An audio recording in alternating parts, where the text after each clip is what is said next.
안녕하세요. 강남 대성기술예술관을 졸업하고 연세대학교 경제학부 재학 중인 최예원입니다.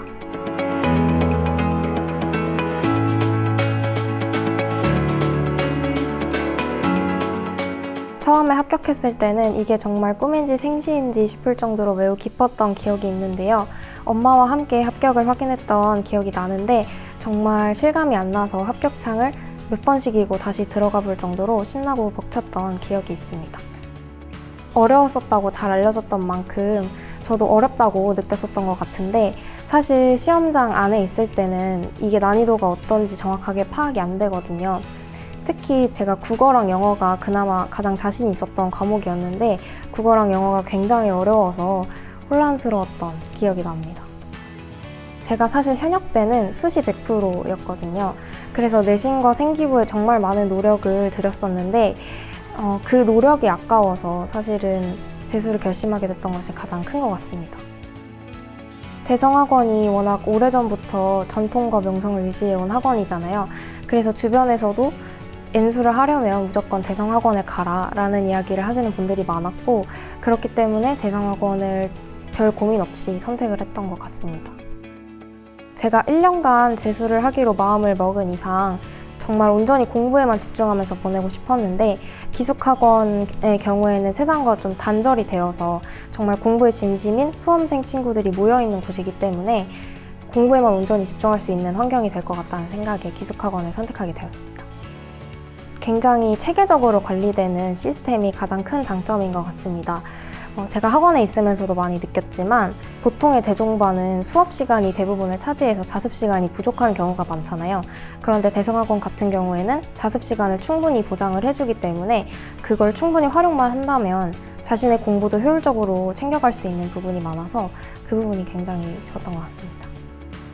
주로 대부분의 시간을 보냈던 퀀텀이 가장 좋았는데 책상도 넓고 가림막이 설치되어 있는 1인용 책상이기 때문에 주변의 친구 영향도 많이 받지 않고 정말 제 공부에 집중할 수 있었고 또 학원에서 콘텐츠가 정말 많이 나오는데 그걸 다 넣을 수 있는 그 사물함 공간도 넉넉하게 준비되어 있어서 굉장히 좋았던 것 같습니다.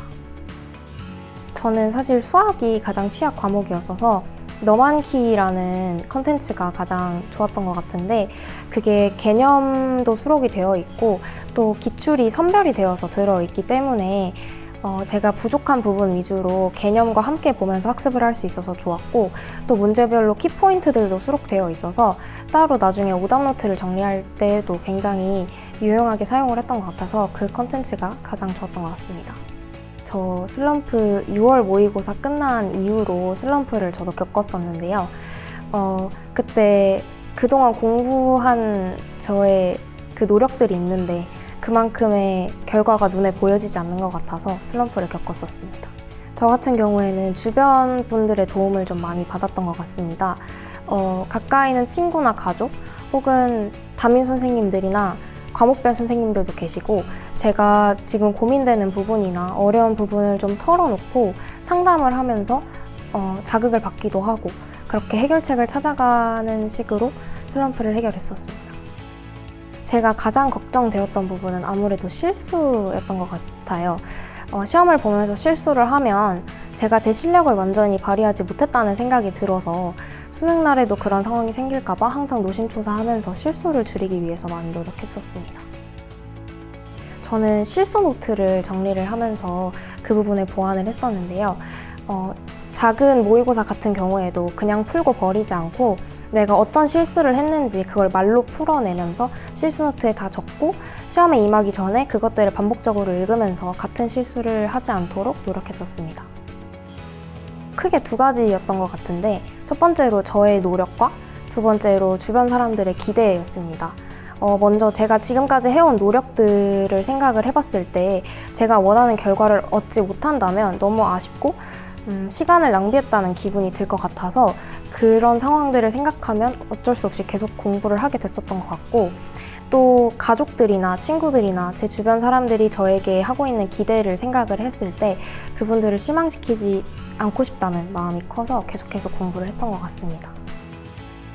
제가 가장 취약했던 과목은 수학이었는데요. 수학은 초반에는 개념부터 다시 잡으려고 노력을 했었던 것 같아요. 그래서 수업을 들으면서 제가 개념 중에 혹시나 놓치고 있는 부분이 없는지 확인을 하면서 수업을 들었고, 개념이 어느 정도 채워졌다는 생각이 들었을 때는 계속해서 문제풀이를 하고 오답 노트를 정리하면서 공부했었습니다.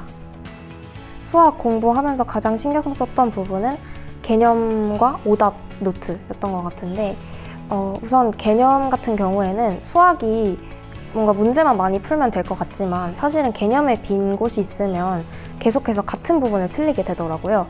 그래서 그 부분을 채우면서 공부를 하려고 노력을 했었고, 그리고 오답 노트도 작성을 하고 계속해서 풀어가면서 내가 취약한 문제 유형이 뭔지 파악을 하고 그 부분을 보완하려고 공부했었습니다. 오답 노트를 가장 중요시했던 것 같은데, 수학 문제를 풀면서 틀렸거나 혹은 맞췄어도 조금 아리까리했던 문제들을 따로 잘라서 붙이고 정리를 했었습니다. 그리고 밑에는 풀이를 쓰고 제가 놓쳤던 포인트들을 빨간 펜으로 적어서 여러 번 반복적으로 보려고 노력을 했었던 것 같아요. 취침 시간을 명확히 지키려고 가장 많이 노력을 했었던 것 같습니다. 사실 자습이 끝나고 취침에 들어야 하는 시간이 12시였고 기상 시간이 6시였기 때문에 정말 주어진 시간에만 잠을 자도 6시간밖에 자지 못하는 상황이었어서 그 시간에는 정말 잠을 최대한 잘 자기 위해서 노력을 했었고, 그리고 아무래도 움직일 수 있는 기회가 적기 때문에 밥을 먹고 나서는 산책을 하면서 조금이라도 몸을 풀어주려고 노력을 했었습니다. 그리고 비타민이나 영양제 같은 것도 잘 챙겨 먹으면서 체력이 저하되지 않게 노력했습니다. 국어랑 영어 같은 경우에는 감이 저는 가장 중요하다고 생각을 하거든요. 그래서 어느 정도 초반에 개념을 잡으면서 감을 올리고 나서는 매일 똑같은 시간에 정해진 시간에 문제를 풀려고 노력을 했었습니다.